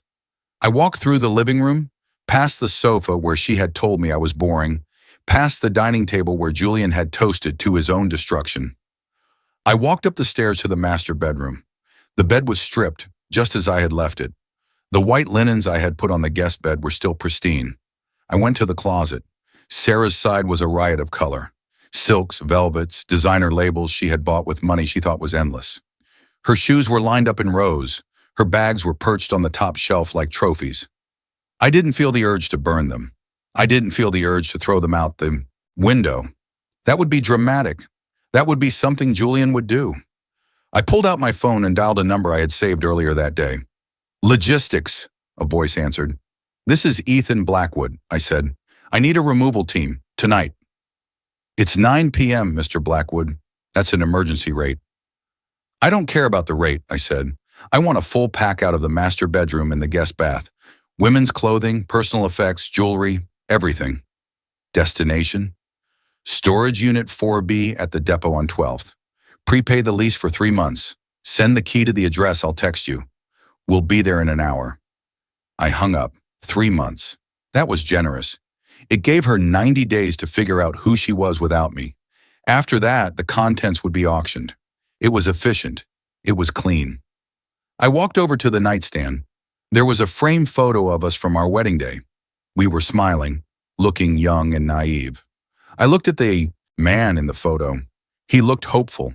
He looked like he believed that love was enough to sustain a life. I took the photo out of the frame. I looked at it for a moment longer, analyzing the composition. Then I tore it in half. I didn't tear it violently. I just separated the two figures. I dropped Sarah's half into the wastebasket. I placed my half in my pocket. I went downstairs to my study, my little office, as Julian had called it. I sat in my leather chair. The monitors were dark. I didn't turn them on. I didn't need to check the markets. I didn't need to audit a supply chain. I opened the bottom drawer of my desk and pulled out a bottle of Japanese whiskey, a Hibiki 30-year-old. It was rare, complex, and incredibly subtle.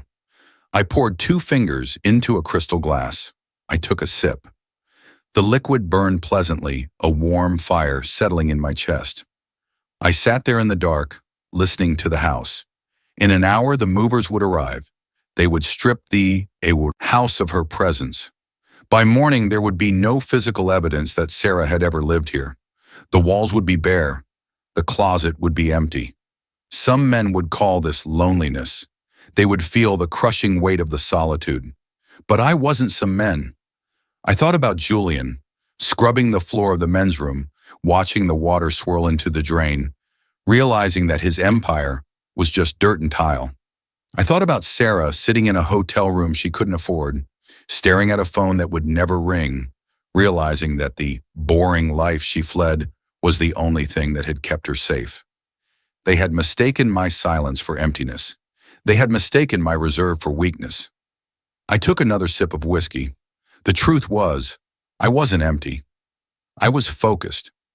I was a man who had identified a structural flaw in his life and had corrected it. It had been a painful renovation, yes. It had required demolition, but the foundation was still there. The load-bearing walls were intact. I was the nobody, and nobody was the one who was left standing when the smoke cleared. The doorbell rang. The movers. I stood up. I finished the whiskey in one swallow. I set the glass down on the coaster, firmly, precisely. I walked out of the study to open the door.